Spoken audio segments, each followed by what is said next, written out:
What if you was told that there is a substance that once ingested won't only turn you into a multiversal being, but also into something closely resembling a type of godhood? Would you take it?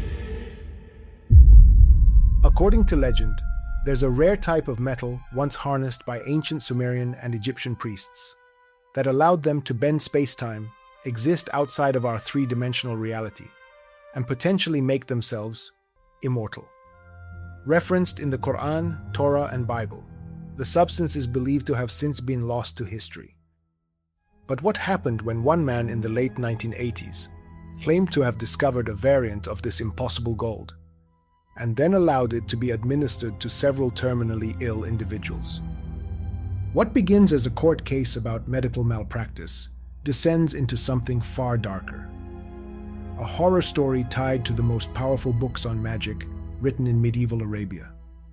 A centuries-old secret society accused of keeping this gold hidden from mankind, and a final chapter that turns the entire case upside down.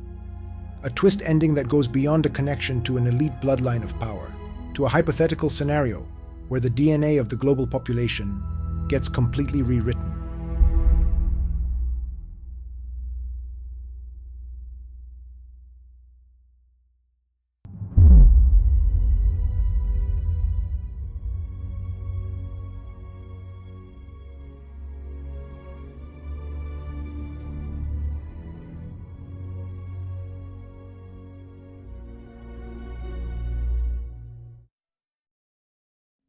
There is a version of history that says fragments of our world's elite are not just descended from kings, priests, or aristocrats, but from something much older. Known as the Anunnaki bloodline theory, it is a modern fringe belief that merges Mesopotamian mythology with occult ideas about elite bloodlines. In this theory, the ancient deities of Sumer were non-human creators whose legacy survived through royal families, mystery schools, and secret societies, including, according to some theorists, Freemasonry itself. But the most disturbing part of the theory is not the bloodline. It is what allegedly preserved it, because according to some versions of the lore, this hidden lineage was maintained through a substance so powerful that it can interfere with the fabric of space and time itself. We're talking about monatomic metals. But what happens when a belief like this stops living in ancient myths and occult lectures and begins leaving human bodies behind? On October 30th, 2025, reports began circulating about a major archaeological discovery in the Zagros foothills of the Kurdistan region. At the ancient site of Kani Shahi, archaeologists uncovered traces of a monumental building dating back roughly 5,000 years to the Uruk period, the same era in which the world's first cities were beginning to take shape in southern Mesopotamia. The site contained a fragment of a gold pendant among other artifacts, and officially, that is where the story ends. But almost immediately, another claim began spreading through the darker corners of alternative archaeology online. According to this theory, the gold found at Kanishai was evidence of something older and more dangerous, a lost alchemical process in which the metal could be transformed into a substance known as the aforementioned monoatomic gold, otherwise known as white powder gold, or Shem Anna. In this reading, the temples of early Mesopotamia were not only places of worship, they were laboratories. Their priests were custodians of a science inherited from beings who came before mankind, possibly an extraterrestrial or extra-dimensional civilization that has since been lost to time, a civilization some believe was known as belonging to the Anunnaki.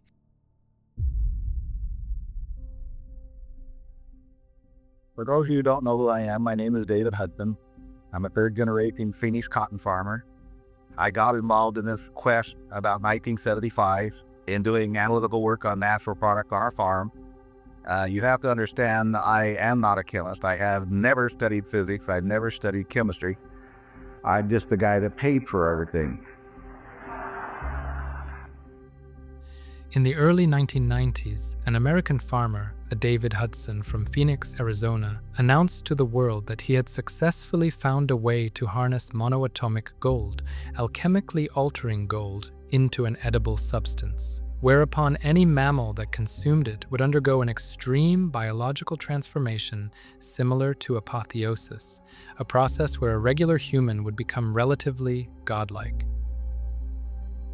Although mainstream science continues to dismiss his claims as pseudoscience, Hudson claimed that his discovery caught the attention of the Department of Defense, who allegedly tried to block his patent for its military potential, while he himself focused on developing and selling an ingestible version of it as a health supplement, of which a prototype version allegedly contributed to several people meeting horrible fates. We'll get to how this connects to Freemasonry and Anunnaki lore shortly, but for now it's important for us to establish some context, that being Hudson's experiments with this gold and why the fatalities it caused matters. It appears he may have stumbled onto, or at least believed he had stumbled onto, a hidden class of matter that modern science had either overlooked, misunderstood, or never fully investigated that could alter the fabric of reality itself. If taken at his word, he simply appeared to be the latest in a long line of individuals experimenting with this kind of substance, even though he may not fully understood it. He believed he'd discovered a hidden class of non-Euclidean matter that was once used in the ancient Middle East. After reading about alchemy, white powder gold, and the philosopher's stone, Hudson seemingly became convinced that his material belonged to the same lost science. Despite the tragic events that later became associated with his work, Hudson was not the only figure connecting strange metallic powders to ancient religion, lost technology, and human transformation. The British writer and researcher Lawrence Gardner identified the gold variant of this substance with mufkuzd, apparently an ancient Egyptian word. He connects it to masonry, while emphasizing that in antiquity it made its ancient Egyptian consumers, who were likely priests, very powerful. A substance capable of transforming a human into a different ontological state, while also having the ability to affect the fabric of reality, possessing multiversal elements. This finally takes us to the Anunnaki bloodline theory. For context, the most famous modern versions of this idea come through writers like the problematic Zecharia Sitchin and, of course, Lawrence Gardner. Both men reinterpret ancient Mesopotamian traditions through extraterrestrial intervention, gold, and hidden bloodlines. In Sitchin's version, the Anunnaki were physical beings from another world who came to Earth in search of gold to save their dying planet. In Gardner's expanded framework, that gold becomes part of a guarded alchemical science preserved across history through priest kings, royal houses, mystery school initiates, the Templars, and eventually Freemasonry over hundreds and then thousands of years. So according to this theory, if the bloodline exists in our time, we're talking the top 1% of the 1% of our society being its members. A hidden elite no one is even aware of. A hidden elite that may not even be human, at least according to this understanding of the lore.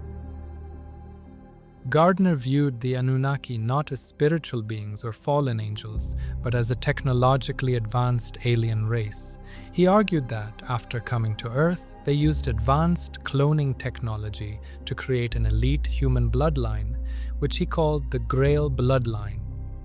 If this sounds familiar to you, even if this is your first time learning about Monoatomic Gold, Dan Brown's series of novels and movie adaptations, starting with the Da Vinci Code, exists in this same broad ecosystem, placing the Vatican at the heart of a mystery surrounding hidden bloodlines, suppressed history, secret societies, Templars, Freemasonry, and the idea that official history is hiding something enormous. While Brown's series does not include aliens as that enormous thing, Lawrence Gardner does accuse the Vatican of hiding an occult knowledge concerning a hidden lineage of powerful people. In his view, members looked like ordinary humans, but their DNA contained a specific Anunnaki master code, a lineage connected to Cain, King David, Jesus, and others, all of whom supposedly carried a godlike genetic blueprint.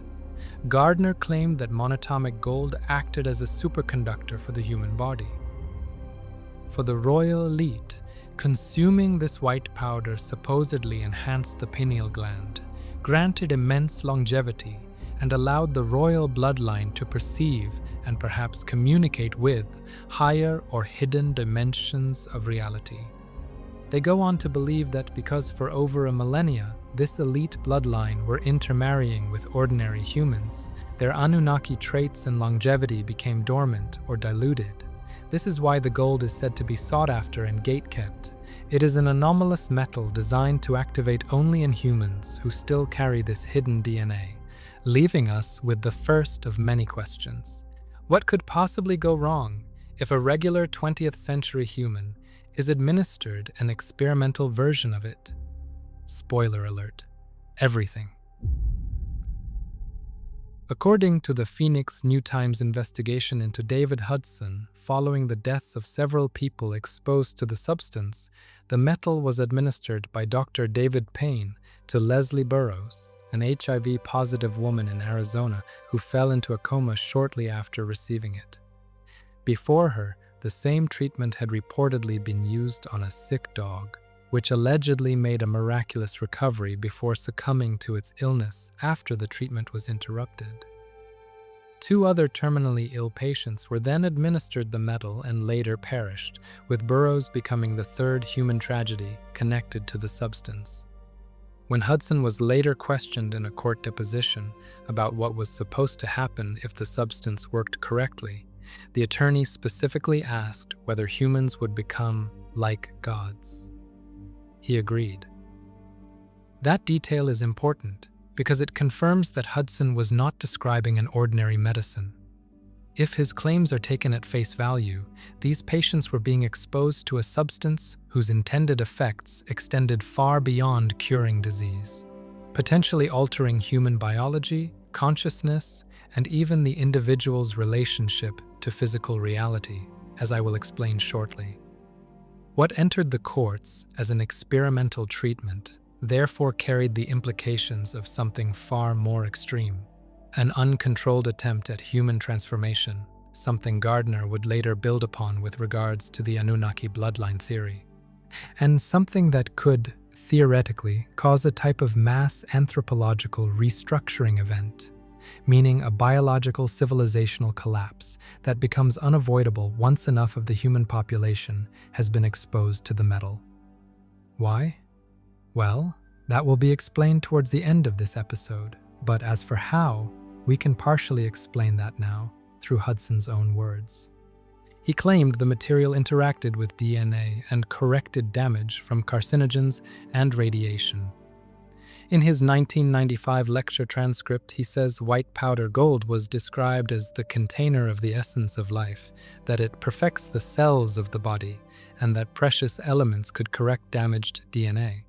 He also claimed the material could reduce gravitational attraction, bend space-time, and potentially withdraw from the 3 visible dimensions.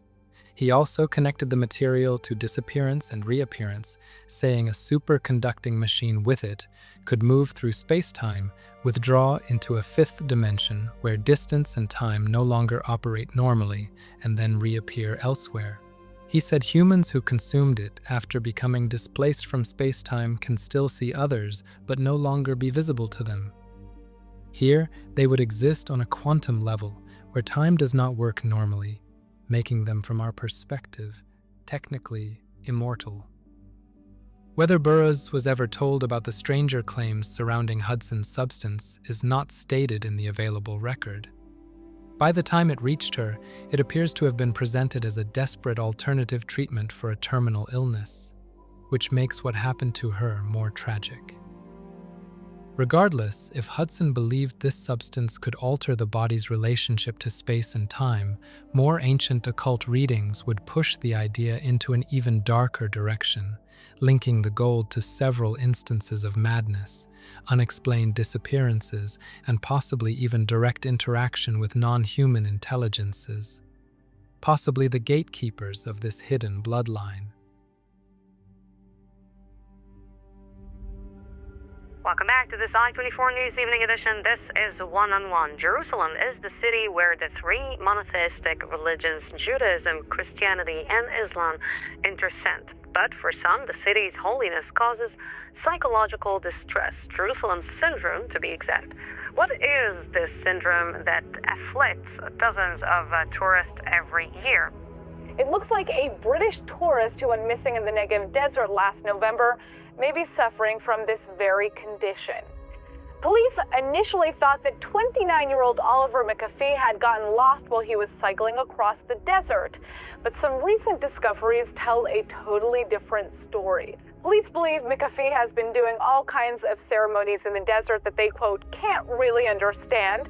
The former district psychiatrist for Jerusalem says that reports suggest the missing man is having some kind of religious experience in the desert, and that sounds like the Jerusalem syndrome. The condition can affect visitors who have no prior record of mental illness and usually resolves itself upon their departure from Israel. For decades, psychiatrists have documented cases of visitors who arrive in the city that appear to undergo an acute psychological transformation that typically impacts the cognitive ability of mentally sound people, an affliction scientists have yet to actually understand. For those of you who follow SCP lore, it is probably the closest thing we have to a real-world location-based anomaly, a terrifying phenomenon that behaves almost like a mimetic virus, spreading through human beings after exposure to powerful cultural, historical, and religious concepts tied to a particular place. An occult interpretation suggests that a parasitic non-human intelligence, an entity that may exist only as a concept, symbol, or meme, could trigger temporary insanity in those exposed to it, but only within the boundaries of a certain location, typically a city. In Gnostic cosmology and later occult interpretations, the name often given to entities like these is archons, parasitic intelligences said to manipulate the human mind by driving it into psychological distress. I have already done a deep dive into both the rational and irrational explanations for this syndrome, and it is possibly one of the creepiest episodes I have ever researched. Link in the description. But how does this relate to Monoatomic Gold? Although they emerge from entirely different traditions, the archons are sometimes folded into the same broad category as the Anunnaki, Watchers, Djinn, demons, and other non-human intelligences, as though they are all different interpretations of the same species. Some theorists suggest that ancient entities such as the Anunnaki or interdimensional beings such as the archons harvested or used monoatomic gold in antiquity to sustain physical forms and manipulate human consciousness. Others suggest that gold offered protection from the same mind-based creatures. And the speculation that creatures like the archons or Anunnaki or whatever name you want to give them have a dynamic relationship with the substance, hence why it's so important to them in maintaining a bloodline of generational power. Lawrence Gardner connected this white powder to the Egyptians, Babylonians, and Israelites. He also associated it with the Ark of the Covenant, interpreting the Ark not merely as a sacred container, but as something resembling a powerful device capable of producing, activating, or controlling the substance. Related theories claim that Hebrew high priests consumed this secret bread of gold before entering into divine communion, echoing similar claims involving ancient Egyptian and Sumerian priests. And the high priest was not simply an ordinary believer. He belonged to a restricted hereditary priesthood. Access to the sacred space, the Ark, and the alleged substance surrounding it is believed to still be governed by lineage and maintained through what we might now call a mystery school, a system of knowledge, theorists say, maintain the secrets historical lodges and societies have held since millennia. So, if this monoatomic gold is as anomalous as its proponents say it is, from making humans multidimensional to the ability to safely interact with hostile non-human intelligences, then it's reasonable to theorize that the earthly guardians of this substance would be in the most powerful mystery schools that exist. According to many, those schools would exist within organizations such as the Freemasons and similar secretive elite institutions that have existed in one form or another for thousands of years. Now, because these claims are so fantastical, skeptics argue that the existence of monoatomic gold, or even regular gold as a substance that can interact with higher dimensional realms, is nothing but a pseudo-historical concept that Hudson and Gardner have invented, loosely based on established ancient Middle Eastern lore. However, since there are also Buddhist traditions that speak of a similar use of gold as a means to safely interact with aggressive, higher dimensional entities, like the archons, what about actual ancient Middle Eastern traditions adjacent to the Egyptians and Babylonians?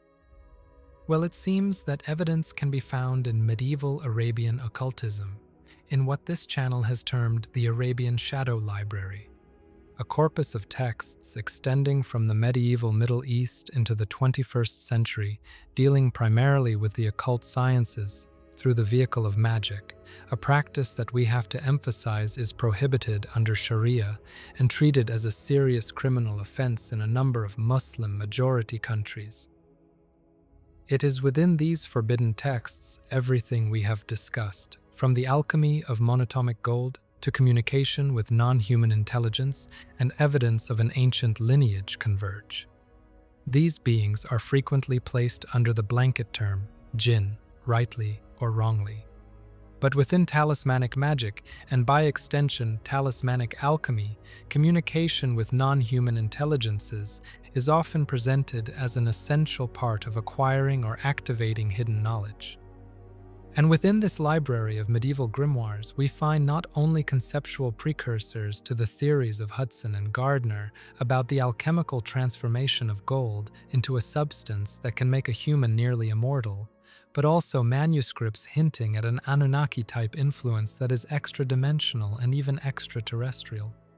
So in short, it seems that the medieval Arabs not only expanded upon a knowledge and lore similar to that of their Persian and Hebrew cousins concerning interdimensional deities and their relationship to man, but also the means to communicate with these entities through methods that can best be described as magic in order to turn gold into something more than just a precious metal.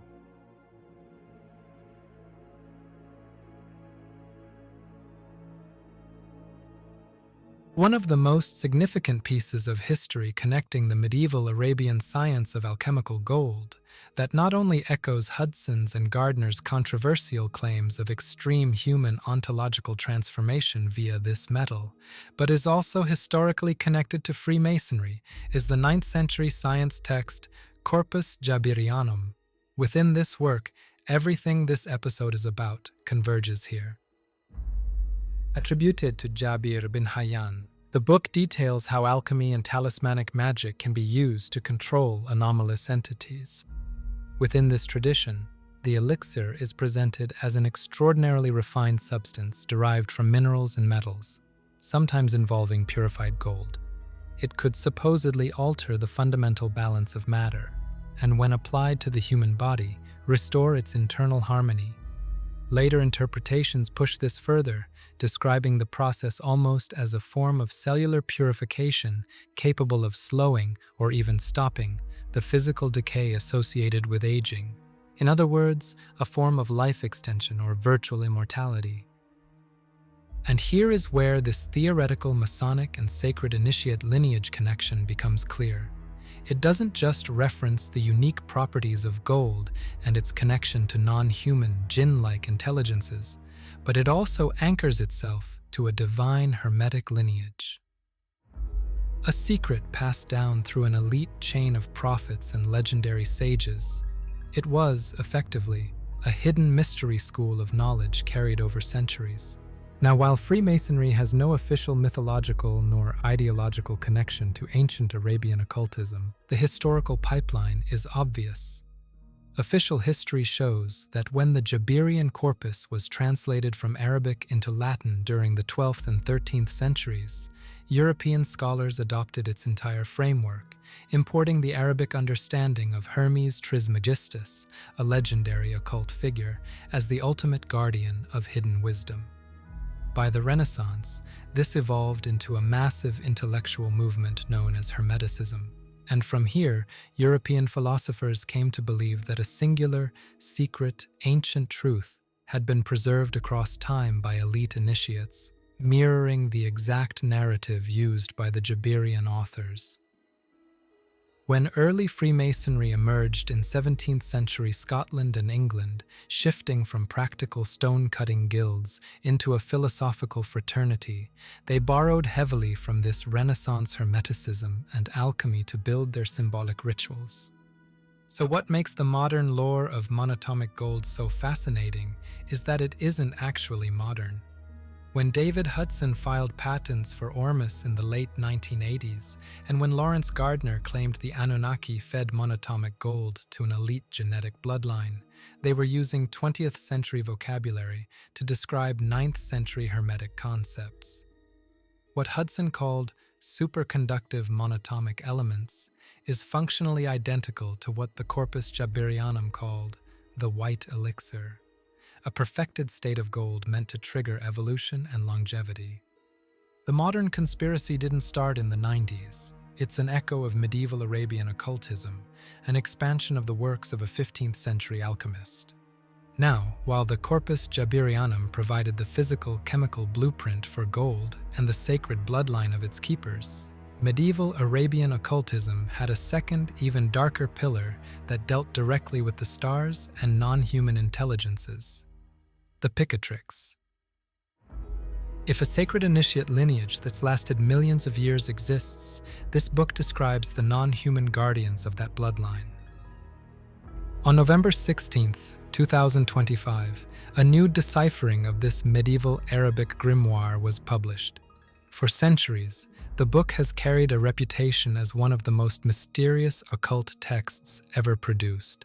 Banned from sale and importation across much of the Middle East under sweeping legal prohibitions on black magic, with a unified GCC customs ban in the Emirates, Kuwait, etc., promising heavy fines and possible jail time, and even historically, the risk of capital punishment in KSA, the danger these books are known for, are taken very, and I will emphasize, very seriously in my part of the world, even in the modern age.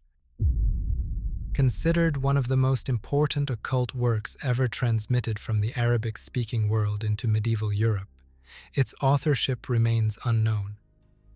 Initially compiled during the 10th century, the original Arabic text was believed to have been entirely lost until it was rediscovered around 1920. But today, through ongoing digital manuscript recovery efforts, historians and researchers are uncovering further details concerning the variety of non-human intelligences mentioned throughout its pages. Beings described as celestial spirits, or lords of the planets. The beings described within it are not always easy to classify. In one system, they are spirits. Elsewhere, they become Djinn, demons, angels, or pre-Adamite races. Regardless, one thing is certain: in many instances they are ancient enough to be considered gatekeepers of knowledge, extending almost to the beginning of time.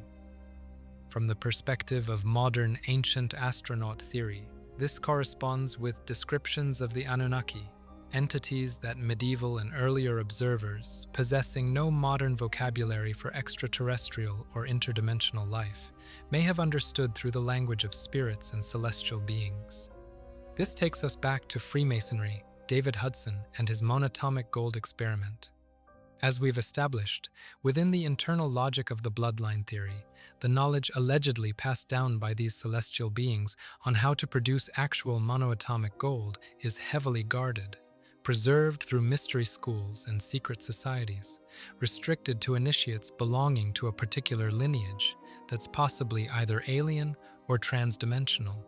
So, from this perspective, Hudson's attempt to market his discovery was always doomed to fail.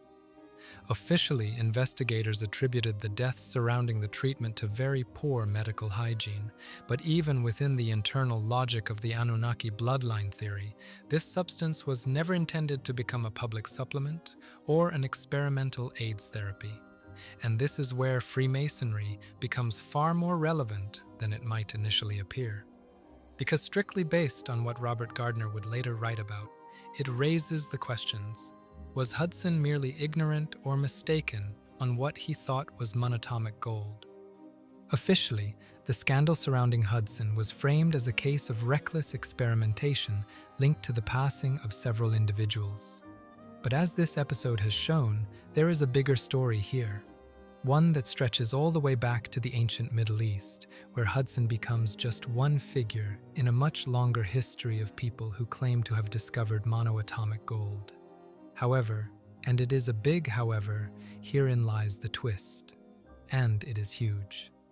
Within alternative history and esoteric circles, and so to be clear, this is not this channel's opinion or position, a separate set of theories asks us to question everything we know about Hudson's backstory, and whether something else, something monumentally vast and dark in scale, was actually at play, something potentially apocalyptic. The title of this episode is The Anunnaki Experiment, and now, at 31 minutes in, and thank you if you have made it this far into the video, I will explain why. So far, we've explored the various lores, myths, theories, and mysteries that attempt to explain why monoatomic gold is so important to a sacred initiate lineage theoretically central to a Masonic legacy. To summarize very quickly, according to the theories promoted by Gardner and Sitchin, this gold, harvested by the Anunnaki, contains an anomalous component that not only sustains the existence of these beings, but also protects and enhances the humans who may encounter them. Apparently first understood by the ancient Egyptians and Sumerians, this knowledge later resurfaces in both mainstream medieval Arabian scientific texts, such as the Jabirian Corpus, and in shadowy, strictly forbidden astrological grimoires, such as the Picatrix. Works that, in some parts of the Middle East, are still illegal to purchase today. So why the word experiment? Well, even according to the logic Hudson himself established, it would not make sense to expose ordinary humans to such a powerful anomaly, one that, according to him, could cause natural biology to undergo an extreme ontological transformation. So there appears to be a disconnect here. And just to be objective, this is not a personal criticism of Hudson himself. But if the full nature of his discovery is not being made transparent, then this is all either a scam, a grift, or something darker. Hudson believed his white powder had two massive applications. First, in energy and technology, where it could revolutionize the global energy infrastructure, and second, in the incurable disease market. But herein lies the problem. In most countries, if you tell a consumer that this white powder will cure your disease, you can be sued for fraud or malpractice. So Hudson seemingly rebranded the Anomaly as a sacrament, distributed exclusively to members of his Science of the Spirit Foundation, shifting the product into a much murkier zone beyond ordinary medical regulation. This simple rebranding may have helped his organization, because if a member consumed this sacrament from the comfort of their own home, and something went wrong, the consumption could be legally framed as a protected religious belief, not an unapproved medical trial. And while that may protect Hudson, what about the consumer? In the Leslie Burroughs case, we have already seen how a lack of basic medical oversight of this anomaly can lead to tragedy when misapplied even by actual professionals. So what about its more fantastical risks? Well, herein lies the twist. Assuming it is as anomalous as he claims, capable of displacing humans from space-time and triggering an extreme ontological transformation, then from the comfort of their own home, without scientific or even basic medical supervision, the risks to that human become absolute. And if you distribute a reality-altering anomaly to a massive, unsupervised group of human test subjects, that is no longer a business. That is a mass live-fire experiment. And this is where the episode gets dark. Because regardless of Hudson's intentions, whether they are pure-hearted, strictly financial, mainly scientific, or all of the above, he has exposed himself to such a high level of criticism that even segments of the fringe community now see him as an extreme risk. a risk that takes Lawrence Gardner's theory of how gold maintains a Grail lineage to its ultimate conclusion. As mentioned, Gardner connects its origin and purpose to a hidden ancient bloodline of powerful individuals, not all of whom are human in origin. So, two questions arise. First, how is it that, in his court deposition and subsequent lectures, Hudson proudly and repeatedly stated that he was well read on the history and background of monoatomic gold after decades of research, yet somehow missed this key detail concerning its alleged connection to dark, almost satanic, ancient Sumerian entities? The answer given by fringe believers critical of Hudson is that he did not miss it. They claim he knew and intentionally hid this information because, in their view, he was connected to the very bloodline Gardner writes about. This leads to the second question. If Hudson was connected to this bloodline, why would he try to sell an allegedly secretive substance, supposedly designed only for elite initiates, as a mass market product for everyone? Well, the answer given by those critical of Hudson is not only all kinds of messed up, but it's truly all kinds of messed up. The first red flag critics raise is this: how could an ordinary Arizona farmer afford to engage in high-level patented scientific research that allegedly even attracted the unwanted attention of the Department of Defense, which Hudson claimed tried to block the patent? Well, Hudson created a science-based buffer. His patent names him as the inventor of non-metallic monoatomic forms of precious metals, described as having unusual physical properties with commercial application. In his own lectures, he claimed the work involved 1 PhD chemist, 3 master chemists, and 2 technicians working full-time from 1983 to 1989. But how he could afford this remains the issue. If he did not have deep pockets, critics argue, a powerful individual or organization close to him did. Which leads to the second point. If the substance really was an initiatory material, then giving it to the public could serve as a mass selection experiment. Not everyone is meant to benefit from the same sacrament. In the Gardner Anunnaki bloodline version of the lore, the white powder is not merely a health supplement. It is bound up with royal blood, immortality, and the idea that certain lineages possess compatibility with the substance. So inside the lore, this is not medicine. It is a kind of filter. That means the first benefit of exposing regular humans would not be to help regular humans. It would be to identify the exceptions within the global population. Most people exposed to the anomaly experience nothing, a placebo, sickness, or biological rejection. But a tiny number may respond differently: heightened perception, strange dreams, altered cognition, contact experiences, or the sense that something opened. In that framework, Hudson's public release becomes less like selling a supplement and more like throwing a chemical across the population to see who lights up. The chosen are not announced beforehand, they are discovered by reaction. This, of course, is just a theory put forth by critics of Hudson on the benefits of releasing this metal into the global market. Although it is, for right now, unprovable, the logic behind it leads to a string of several other related benefits. The second possible benefit is human compatibility testing for NHI exposure. This is where the theory becomes genuinely creepy. Due to domestic and international regulatory loopholes regarding the marketing and sale of health supplements, an uncontrolled exposure event could occur. If monoatomic gold supposedly changes consciousness, dimensional perception, and the body's relationship to ordinary physical reality, then exposure could be a preparation stage for mass contact.